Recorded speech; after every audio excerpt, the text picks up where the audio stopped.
ভারতের ইতিহাসের পাতায় কত রকমের, কত জায়গায় কত রেপ কেস আজও পেন্ডিং, কিংবা কোনো রকম জাস্টিস পাওয়া গেল না, তাই না? তার মধ্যে একটা অন্যতম হচ্ছে বাবরি দেবী কেস। হ্যাঁ, আজ থেকে প্রায় 32 বছর আগে বাবরি দেবীর কেস আজও পেন্ডিং কোর্টে। বাবরি দেবী ছিলেন একজন সোশ্যাল ওয়ার্কার। তিনি চাইল্ড ম্যারেজকে আটকানোর জন্য এবং সেটারই বিরোধিতা করে কিছু মানুষ তাকে গ্যাং রেপ করে তারই হাজবেন্ডের সামনে। তারপর থেকে আজ অব্দি তার কেস এখনো পেন্ডিং। জয়পুর কোর্ট কি বলেছিল শুনবে? জয়পুর কোর্ট বলেছিল যে কখনো লোয়ার কাস্টের মহিলাকে কখনো আপার কাস্টের অ্যাকিউজরা গ্যাং রেপ করতে পারে না, এবং বলেছিল 60 বছরের মহিলা কখনো রেপ হতে পারে না। এটাও বলা হয়েছিল তখন যখন তাকে রেপ করা হচ্ছিল তার হাজবেন্ড কি করছিল।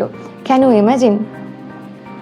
এই ঘটনার পর সুপ্রিম কোর্টে এই সমস্ত হালচালকে বুঝতে পেরে একটা PIL ফাইল হয়, পাবলিক ইন্টারেস্ট লিটিগেশন। এই PIL এর থ্রুতে sexual harassment at work place, এই অ্যাক্ট মানে পস অ্যাক্ট, এই অ্যাক্ট কিন্তু বিভিন্ন গাইডলাইন্স নিয়ে আসে। এই গাইডলাইন্স গুলো বিশাখা গাইডলাইন্স বলেও পরিচিত।